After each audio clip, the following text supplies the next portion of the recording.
Ex-fiancé shattered my face and the life we planned, leaving me physically and emotionally broken. For a long time, he walked free while I picked up the pieces in silence. But now, the law is finally catching up with him, and I'm not just healing, I'm rebuilding everything stronger than before.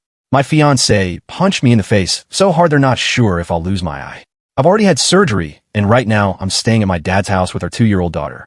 My dad is sick, so I'm watching her mostly on my own. It's been incredibly hard. My orbital bone is shattered, so I can only reliably see out of one eye. I'm in constant pain and completely exhausted. I can't believe this is my life. All I ever wanted was to feel appreciated. That was literally the last thing we were arguing about. I just wanted to feel seen in the relationship. I felt hurt and haunted by his past behavior. Now I feel like I'll never be happy again. I'm so tired and just overwhelmingly sad. For those who didn't see my original post, my fiancé, a 28-year-old man, punched me. I'm 31F, at least twice. I may have blacked out, so I'm not even sure if it was more. I had to be rushed to the ER, then transferred to a larger hospital in the city for emergency surgery. Our 2-year-old daughter was napping in her room while this was happening. I want to say thank you so much for all the kind words and support. I'm doing a lot better now, and I've been working nonstop to pick up the pieces of my life and make sure my daughter feels safe and loved through all of this. I feel bad that I haven't been able to reply to everyone. My left eye is still not working well, but I want to share more details for those who've been worried and reaching out. That morning, we had been arguing about almost everything while our daughter was asleep. But honestly, the topic didn't even matter anymore. It was just one argument bleeding into the next. I was exhausted, frustrated, and not backing down. I've been up all night and that whole morning so he could sleep. I had to wake him early before work to handle our daughter's insurance, and he was just completely resistant, like even basic adult responsibilities were a burden. He resented me the more I tried to fix things, not just our relationship, but our lives. He wouldn't brush his teeth. He spent hours watching porn instead of helping me or spending time with me and the baby. He'd hang up on insurance calls, and then I'd have to jump in and fix everything. I was tired of carrying all of it. I felt so unseen. I'd make him little flower bouquets all the time. Sometimes I even picked him on walks, but he never did that for me. Instead, he flirted with other women, including some of my own friends. One was even a 17-year-old he met in a hentai server. He never considered how that made me feel. I always try to make things beautiful, but I was breaking inside. After I had a mental breakdown dealing with our colicky newborn, and he was caught watching porn for hours while I desperately needed help, I ended up in a psych ward on my first Mother's Day. After that, he started to step up more as a father. But when it came to me, I was always an afterthought. Eventually, I didn't even care anymore. I think we both had more resentment than love at that point. One of the last things I said was that I wasn't going to walk away from this argument until he acknowledged how much I do and how little he does for our family. I was furious. That's when he lost it. He screamed, "Why don't you just, expletive, leave already?" and started smashing his desktop computer. When he yanked it out from under the desk, he either purposely or accidentally knocked me backwards into a wooden table. I got up and shoved him, and we started shoving each other. It's all a blur after that, just chaos. The fight moved from his office to the living room, and I fell back onto the couch. I thought it was over, but then he raised his dominant hand and punched me full force in the face. The heat and pain in my eye were instant. My vision went black, and I screamed from the pain. Then, before I could even process it, he wound back and punched me again just as hard. I was absolutely terrified. I've never felt pain like that in my life. I barely remember what happened next. It felt like I was watching it happen from outside myself. I was on the floor as he walked away and slammed his office door. Blood started pouring from my face onto the hardwood floor, and I was so dizzy. I couldn't even tell what had happened. I heard him call the police, and I was begging for help, telling him I couldn't see. He ignored me and stayed silent in his office for about 10 more minutes. I forced myself to get up. I was disoriented, covered in blood. My hair, my neck, my hands, everything. I finally found my phone and called 911. I told him I thought he broke my nose because I couldn't feel my face. I didn't even realize the bleeding was coming from my eye socket. The police arrived while I was on the call. He had slammed his office door so hard, he locked himself inside and couldn't open it. I had to find my way to the front door while still losing blood and barely able to see. A female officer started shouting and pulled me outside, then called EMS. He was arrested immediately. When he finally opened the door, he laughed like the whole thing was a joke. Thank God my daughter stayed asleep during most of this, but she woke up right before the police arrived. They asked me to go check on her, but I refused. I was soaked in blood. The officers couldn't even tell where my injury was. They checked on her while I cleaned up a little, hiding the left side of my face under a jacket hood so I wouldn't scare her. My orbital bone was completely shattered. I've been going in and out of consciousness before surgery. They let me bring my daughter with me to the hospital, and I gave her the exam bed to play on while I tried to keep her happy and calm. But I was so scared. I wanted to leave to take her with me, but they said if I did, I'd probably lose vision in my left eye permanently. My dad was able to come take my daughter. The hospitals were amazing. They were kind and helpful. They even gave my dad a brand new car seat so he could take her home safely. After surgery, the surgeon told my dad it was a miracle I still had my eyeball. The punch left a huge hole in my face. Bone fragments had shattered into my cheek, nose, and behind my eye socket. I still don't fully understand what they did during the operation, but they probably had to recreate part of my orbital bone because it was so badly broken. The anesthesiologist even asked if my fiancé shattered his own knuckles. It was that bad. Somehow he didn't. I will never go back to him. I'm working with a domestic violence advocacy group. They're making sure all my medical and forensic reports, including the surgery details, are shared with the police and the court. He's facing multiple felony charges. Mine might still work, but it'll never be the same again. I've been through so many emotions during this time, but honestly, I feel a real sense of peace now. It's permanent. He's out of our lives, and I can finally move forward. My daughter and I were granted a standard 6-month restraining order, and I'm already preparing to extend it. I wouldn't be surprised if that happens soon. In the meantime, I'm still doing what I do, finding beauty in everything around me. It's been raining lately, and I took my daughter outside in her raincoat and boots. We followed a busy bumblebee around for an hour, splashing through puddles together. Yes, I'm in severe pain, but I refuse to let this sad excuse for a man rob my daughter of any joy, especially right now, when she needs stability and happiness the most. She's doing really well, though I think she senses something's wrong. Child Protective Services has been alerted and checks in with us weekly. When she first saw my face after it happened, she studied it for a moment, then gently touched her own eye. My heart shattered. No physical pain compares to what I feel for her. I'd lose both eyes if it meant she'd grow up surrounded by love and safety, what she needs now more than ever. Some nights, the sadness creeps in, but I keep myself busy in between rest. Still, I can't shake how cruel his actions were that day. He saw the blood pour from my eye and just walked away. He didn't even tell the police I was hurt. He actually pulled his fist back one more time to make sure the damage was permanent. No matter how I try to reframe it, I can't explain this one away, like I've tried to do with his past red flags. 2 months ago, he had his therapist remove his anger disorder from his mental health record. But I remember him smashing things worth hundreds of dollars and threatening me with a level of rage in his eyes that terrified me. He never cared. I was just a convenience to him, something he didn't want to lose access to. That's all I ever was. And that's why it was so easy for him to break my face like a kid lashing out a toy and walk away while I lay bleeding. I'll never forget this. It's been the most painful and costly lesson of my life. I've learned the hard way how important it is to fight for my peace and walk away the moment it's threatened. I've learned to love myself, to recognize my worth, and I swear I'll never let things go this far again. I love myself now more than I ever have, and he'll never take that away from me again. He's out right now. I don't know where, but he's not allowed back at our home. The police made it clear. If he comes back, he'll be arrested. Right after he was released, he went to my mom's house asking for help, asked to live with her, asked for money, and then accused me of choking him, saying I deserved what happened. I let my mom give him gas money and told her to send him on his way. He tried to get housing through social services, but after admitting that he beat me, they removed him from wherever he was staying. He even posted in a shared online server saying things would blow over in a month. In that same post, he admitted to hitting me. He told our landlord the same thing. I've had to either tell people what happened, or they just see my face and I have no choice but to explain. He had no injuries. Police documented that. They checked him for signs of choking and found nothing. The officer helping me told me directly, she knows I didn't do that, and his lies will work against him in court. I've been collecting evidence of everything.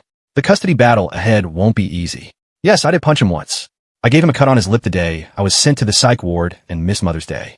I won't go into the details of what triggered it, but it was beyond extreme, and they believed me. That time, they actually seized his phone and computer because of what I told them. I had warned the authorities before. If anyone wants to hear more about what led to that moment, I'm open to sharing privately. But yes, what pushed me into a mental health crisis was discovering some horrifying things. Comments and behavior around illegal content, including disturbing sexual remarks about his own younger sisters. I reported this earlier, but back then, they didn't seize his devices. They should have. Now, they're looking back at that case and taking me seriously. They even asked for screenshots of the things I saw that day, the things that made me snap. It's going to be really hard to explain this in court. I'm being assigned a lawyer to help me present the evidence clearly. I'm ashamed I hit him. I don't justify it, no matter what I saw on his devices. But I'm prepared to fight even harder now, even if it makes me look bad. I'll do whatever it takes to protect my daughter. CPS and law enforcement have asked for all the evidence, and I think that means they believe me now. I also found proof he was talking to a 17-year-old girl in a pornographic online forum, flirting with her. This should have never gotten this far for either of us. After the psych ward, I was hesitant to go back home and try co-parenting. But both our families begged me to give him another shot, to get him into therapy for his anger and for his sexual issues. He even asked me multiple times to delete the evidence of what I found. I refused, and now I'm so glad I did. His therapist recently reached out and confirmed he's been confessing these things in their sessions, both the anger and the sexual behavior. She told me she's deeply concerned. He's dangerous. He shows no remorse, and that terrifies me. That's why I have to keep fighting harder than ever to make sure my daughter stays safe. I still carry so much disappointment in myself for how I handled everything back when the first physical incident happened. I completely messed up. I should have left right then and there. That moment still haunts me. It's something I know I'll have to present to the court, but since then, I've done serious work on my mental health. I've stayed committed to healing, and I've never responded with physical rage again. But I'm furious with myself that my past outburst is even going to come up at all. I can't stop being angry about it. That moment really messed me up mentally for a while. Deep down, I knew I should have moved out and ended it, but both of our parents kept pushing me to forgive him and try therapy. He sent all this text-based garbage online, just awful stuff, and reading it made me physically sick. The way he talked about his sisters was absolutely vile. It was like the worst kind of things you can imagine someone saying, and he posted them publicly. When I found out, I was devastated. It felt like I'd fallen into a nightmare. I suspected he had a serious porn addiction, but nothing could have prepared me for the rest of what I found. My parents were constantly telling me I'd ruin my daughter's life if I left him, but they barely gave me any emotional support. I felt so alone, with no one helping me make a smart choice for my daughter. He acted like he was truly sorry and claimed it was all just twisted porn-influenced fantasies. A lot of it was connected to those toxic anime fetish cultures. I can't even watch a lighthearted anime anymore without being reminded of the disgusting things I read. I became miserable all over again once I came back home. My family threw a little welcome back party for me, but after they left, I cried for hours. And honestly, the crying didn't stop. It came in waves for months. I was scared and completely wrecked emotionally. In the beginning, he was really sensitive to my pain and fears, and he let me set boundaries that made me feel slightly more in control. But over time, he started acting annoyed and angry that I was still upset. I haven't spoken to my dad about any of this since it happened. I think he feels heartbroken and guilty for convincing me to stay, and I just don't want to make his pain any worse. So many selfish choices my ex made completely destroyed what could have been a happy, healthy family. I felt broken ever since. Choosing to stay was terrifying, and now I just feel stupid, especially since it didn't help anyone in the end. I just wanted to keep our little family together and believe in him. It's going to be incredibly painful having all of this brought into court, especially thinking of what it means for my daughter. I cry for her constantly. I hate even thinking this, but I had horrible postpartum anxiety from the beginning. I was obsessed with keeping her safe and watched her constantly like a hawk. It's disturbing that I even had to feel that way, but I don't think he ever did. She was under constant care from me, and I never let my guard down. Still, it's left me struggling to trust anyone. I'm always on edge, worn out all the time. Learning how to relax again will take a long time. I'm deeply grateful to everyone who's offered support, advice, or just listened. My last update was heavy, and honestly, writing it helped me realize I am truly, finally done with him and all the chaos. So much has happened since. Some things really hard, others incredibly positive, and I wanted to share a full update because this community has become a space where I feel seen and not judged. First off, my eye. I had my third post-op appointment yesterday. The swelling's gone down a lot. I'm not scaring kids in Target anymore, at least. They did more scans, and while my vision is still pretty cloudy, the doctor's hopeful. Once the swelling inside the socket settles, we'll have a better idea. The custom implant in my orbital floor is staying in place, but there's some nerve damage. My left cheek feels like it's stuck in a constant Novocaine state. I have to see an oculist next month in the city. They hand paint prosthetics to match your real eye in case I lose vision completely. I didn't even know that job existed. Still, I've had no infections or major complications, which honestly feels like a miracle. The pain comes in strange waves. I'll get a sudden burning jolt when I yawn or sneeze that makes me laugh scream, but it's manageable. The bigger issue has been sleep. The nightmares are real. Now my daughter climbs into bed with me often, but it actually helps. My ex has officially been indicted on 2 felony counts, aggravated assault and child endangerment, since our daughter was there during the attack, and because of evidence they found. CPS and my domestic violence advocate told me over and over that my documentation and saved evidence made this a slam dunk case. His devices, phone and computer, were loaded with incriminating content, not just conversations with underage girls, but also forum posts where he bragged about getting away with things and told others to wait out. The prosecutor said it completely destroys any claim of mental illness or regret. And it gets even more shocking. The DA said there's a broader investigation tied to his electronics. Apparently, he was part of a larger Discord group that shared disturbing, illegal material. Cybercrime teams are tracking multiple accounts involved. I've now been classified as a witness victim in that wider case. It's overwhelming. I had to speak to an investigator from a regional agency, and they explained that my screenshots and his messages are helping them track patterns across multiple offenders. I'll be giving a formal video statement later this month, not just for my assault, but for this wider case. It's surreal. The best part is that my safety has been upgraded dramatically. Local police, the DA, and cybercrime agents are all in constant contact with me. He's been banned from coming anywhere near me, my daughter, my family's homes, my job, her daycare, or the hospital. If he comes near any of those places, the police will respond instantly. I haven't felt this secure in a long time. CPS has officially recommended supervised visitation only, and even that depends on the outcome of the criminal case. Honestly, I doubt it'll be granted anytime soon, and even if it is, he'll have to pay for a professional supervisor. Family members can't do it because of the nature of the charges and what they found on his devices. There's a hearing in 2 weeks to extend the restraining order. My lawyer and advocate both say the new evidence and ongoing risk mean the judge will likely extend it for at least 3 years, maybe even longer. I'm going to court feeling a lot more confident than I expected. At our last hearing, he showed up with his mom, who looked completely defeated. I almost felt sorry for her, until she glared at me like I'd ruined everything. He tried to claim I participated in the fight, but with all the evidence and the police report, the judge didn't buy it for a second. I had to laugh when he claimed I choked him. Even his lawyer looked shocked by that lie. My dad's health is still not great. He's weak, still recovering, but he's quietly there for us.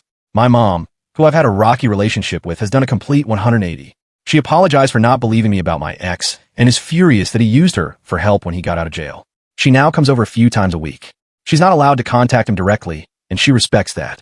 We're closer than we've been in years.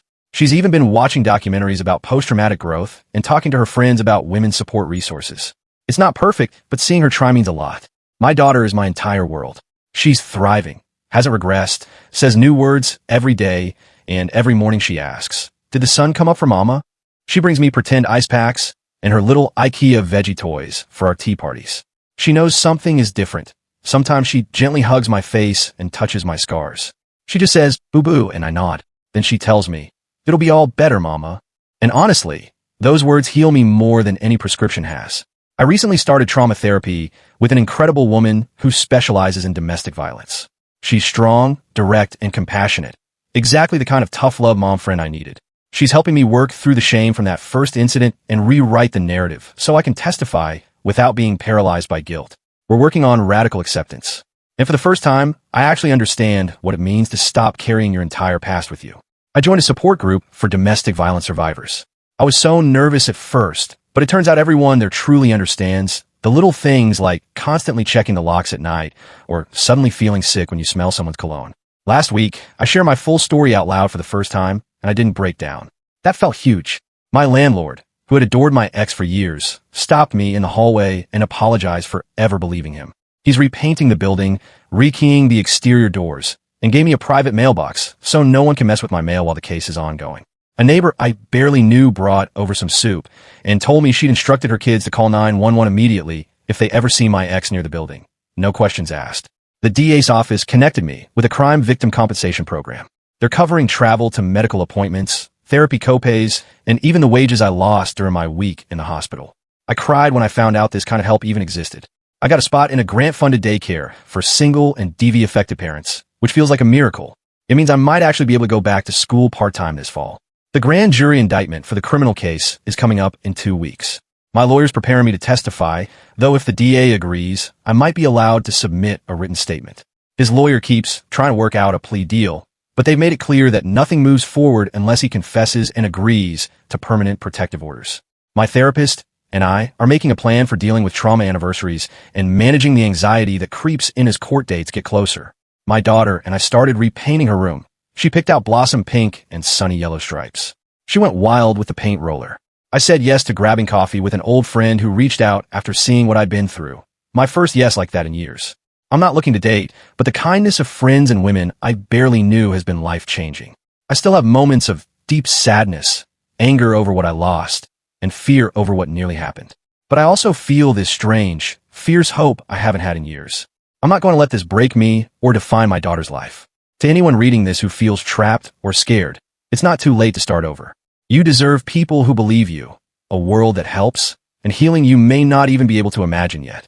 And if no one else has told you today, I believe you. When all of this is finally over, I want to take my daughter to see the ocean for the first time. I can't see clearly out of my left eye, but I'll help her gather seashells, dig her toes in the sand, and show her that some things in life are far bigger and better than what we left behind. And honestly, the past 3 weeks have been wild, completely unpredictable, sometimes terrifying, sometimes strangely good. First, the digital forensics unit finished going through all of his electronics. I had a phone interview with a cybercrimes officer who told me they found not just the disturbing messages and forums I flagged, but enough evidence to launch a larger multi-state federal investigation. Apparently, my ex's behavior involved other people, and some of them are now being charged too. The assistant U.S. attorney's office contacted me directly. I spent 2 hours on Zoom with their investigative team, walking through what I found, the patterns of behavior, and how I miss certain warning signs. It was emotionally draining, but one of the agents told me, "You literally saved more than one child's life."